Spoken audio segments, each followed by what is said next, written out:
Juan Carlos Gamarra, Ambassador of Peru to the United Kingdom.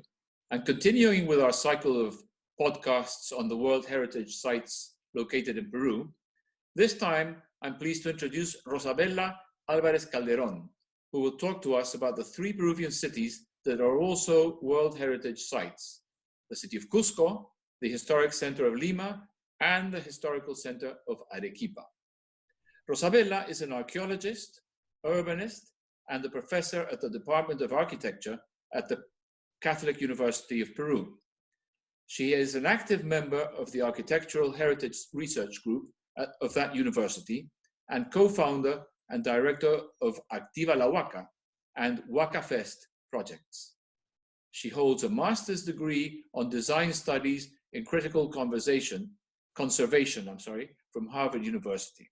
She also has worked as a consultant for the Ministry of Culture of Peru and the UNESCO Lima office for the Heritage Cities project. And in the United States, she has worked at the Dumbarton Oaks Research Library and Collection in Washington, D.C. Also, she worked at the Cambridge Redevelopment Authority in Cambridge and at the Union Square Main Streets in Somerville. Thank you very much, Rosabella, for accepting our invitation, and please give us your talk.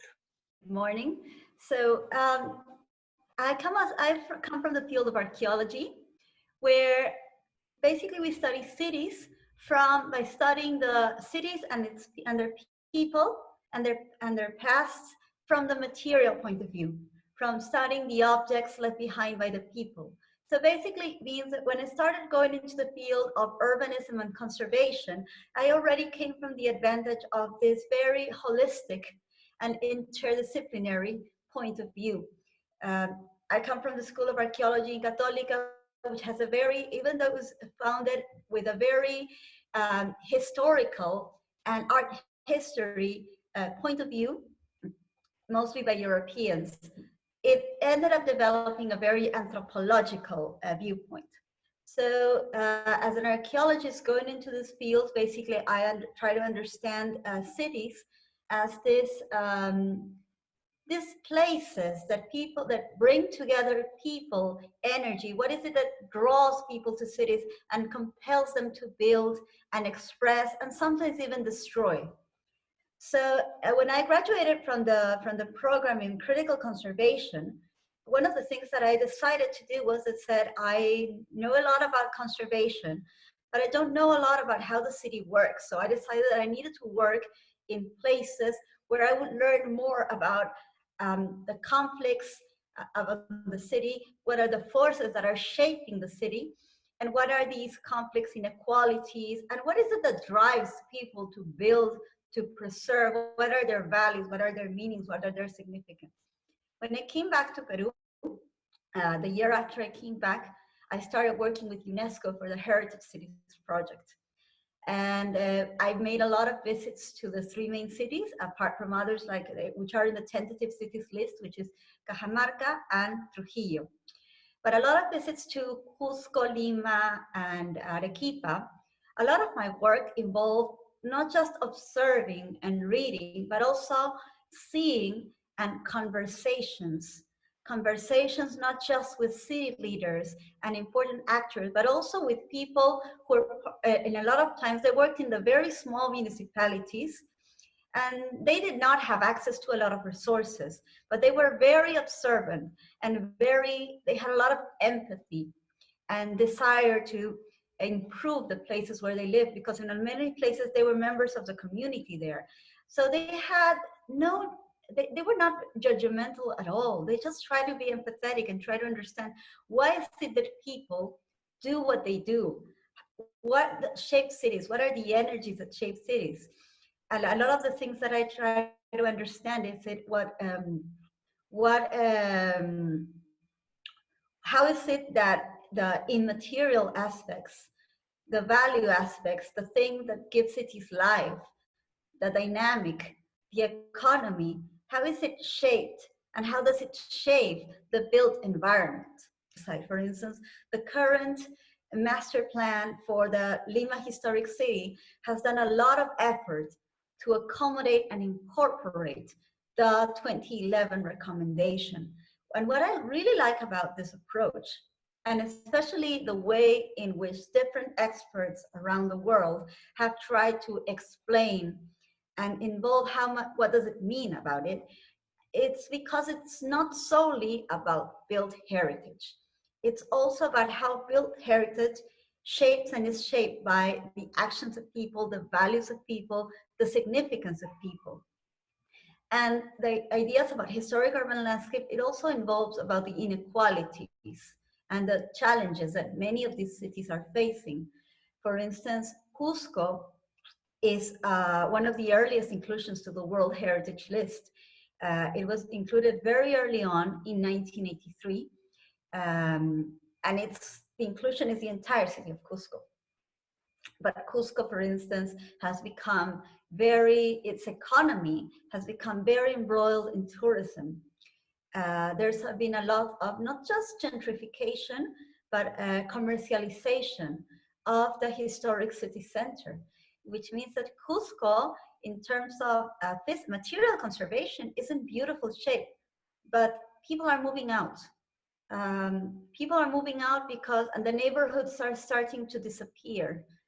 So there's a lot of the authenticity is being lost out. It's a terrible thing that Cusco was preserved for a long time by neglect and poverty, but now that the money is coming in, it's not helping to shape neighborhoods into vital, vibrant, and interesting places, but it's helping to push people out. And a lot of people who are being pushed out of the historic city of Cusco are doing it out of a basically common sense, which is, why would you stay there if all the amenities, all the needs of the neighborhood are disappearing? Okay. Very interesting what you've presented, and I was wondering, for instance, this seems to be the same case as has happened in Venice, for instance, that tourism has, in a way, meant that the Venetians moved away from the beautiful city, and commerce, trade, tourism took over. Are there any best practices available for authorities to follow? Venice is a remarkable case because it was a city that was always built. It was always had to maintain this delicate balance between environmental health and social health. Let us not forget that Venice was founded in a place that enabled them to remain protected, because it's a lagoon that could never be too deep or too shallow. And the thing is that Venice, like they say, is sinking, and it's also remarkably vulnerable, like they discovered during the 1966 floods. I had the extraordinary opportunity to visit Venice in 1966, in 2000.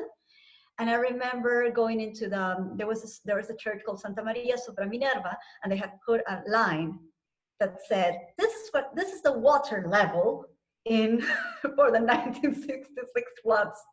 And I was astounded.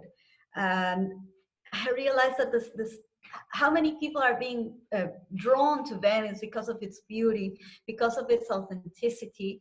But the thing is, I was once this famous picture of this cruise ship that is several towers above Venice. I said, this is larger than any building in Venice. So Venice is an extraordinary case of a site that is being slowly decayed by the very people who are drawn to it. They love the place, so they want to go and they want to see it. But there are so many people going in that this influx of people and the commercialization is slowly decaying the place, to the point that the little that remains is basically the built environment. But the fabric, the people, the rituals, the dynamics are beginning to go. Conservation can be used to halt destructive practices at the city and at the government level. It basically states, conservation basically states the idea that this is our values. This is what we want to protect. This is what we want to live. This is what we value. This is what makes our lives have meaning. And this is what we want to leave to the people of the future. But it's also very tricky because what also are you compromising with conservation? Because it's an inevitable fact that cities change all the time. They are very dynamic. We cannot stop change, and we cannot stop the urge to build. We cannot stop the urge to innovate. And conservation always has to strike a delicate balance between conserving what we value and facilitating space to new communities and new generations to adapt, to build, to innovate, to literally leave their mark on the city, to say that this is not just the city of the 19th century, but it's also where's the mark of the 20th century. A big problem with conservation is that it basically tends to freeze places in the past, and there's no mark, no space for 20th or 21st century to say this is the heritage of the 20th and the 21st century.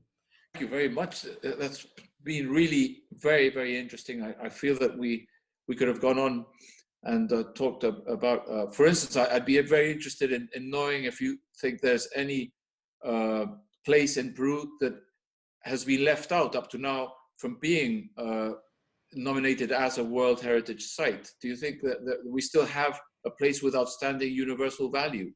Ooh, plenty, plenty.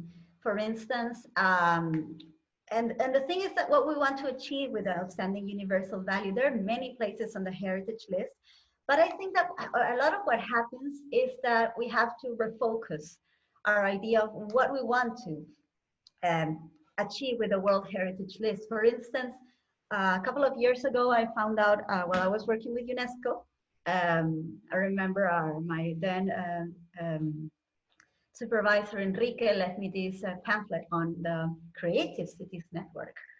And at the time when I discussed it with some people, they say, what is this? No, we want to be World Heritage. There's now two Peruvian cities on the Creative Cities Network, which is, we are valued not just for our built heritage, but also for the artistic, creative, and cultural achievements of our people. And one of the things about Ayacucho, which is one part of the Creative Cities Network, is that Ayacucho is a city that has suffered terribly over many years. When I visited many years ago, one of the things that I said, this is a beautiful city, but it's so sad.